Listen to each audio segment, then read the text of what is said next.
Hi, I'm Emma. I'm a veterinary technician and I'm the content marketing manager for SPCA International. And today on Ask Emma, we're going to be talking about emergency preparedness.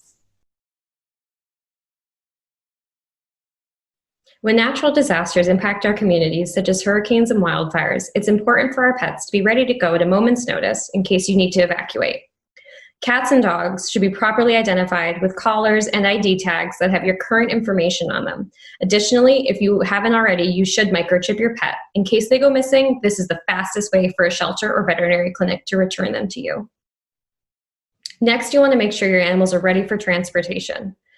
For smaller animals, such as cats and small dogs, make sure that you have an airline-approved or secure crate that they can easily be put into and into your car or transportation vehicle. For larger animals, make sure that you have a harness that they can easily clip into a seatbelt so that they're secure during transportation. Next, you want to make sure you have a grab-and-go kit at the ready in case of evacuation. You'll want to make sure that you have 72 hours worth of fresh food and water for your pet. Dry food is the easiest to transport, but of course, if your pet is on a different kind of diet, just make sure you have extra that you can pack up and take with you. Make sure you have any medications that your pet is on. Any vaccination records or medical records that you have at hand are always good to have with you. And make sure you have many current photos of your pet.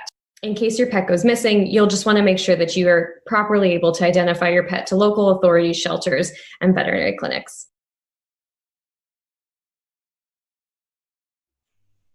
For livestock and larger farm animals, you'll want to keep the same kind of guidelines. You'll want to make sure that you have at least 72 hours of food for them. Water's a little harder since they are much larger animals and demand a lot more water than cats and dogs.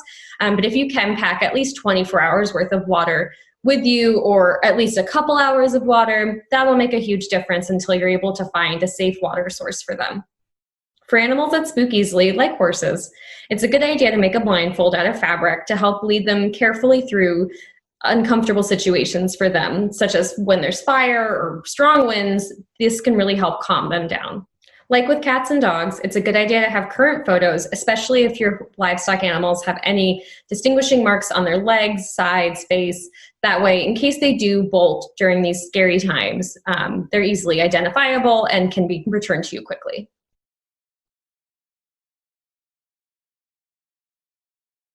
Of course, it's really hard to be entirely prepared for an emergency. These situations arise when we least expect them, and you have to leave at a moment's notice. So we've compiled an entire list of resources for you to look at your own leisure to make sure that you're prepared for the next time a natural disaster hits. Additionally, there are shelters all over the country and world that deal with relief efforts after all of these huge disasters hit. You can help support them and their continued efforts by donating to our Disaster Relief Fund. All of these links are below. Thanks for joining me for this edition of Ask Emma. I really hope these tips help you stay safe.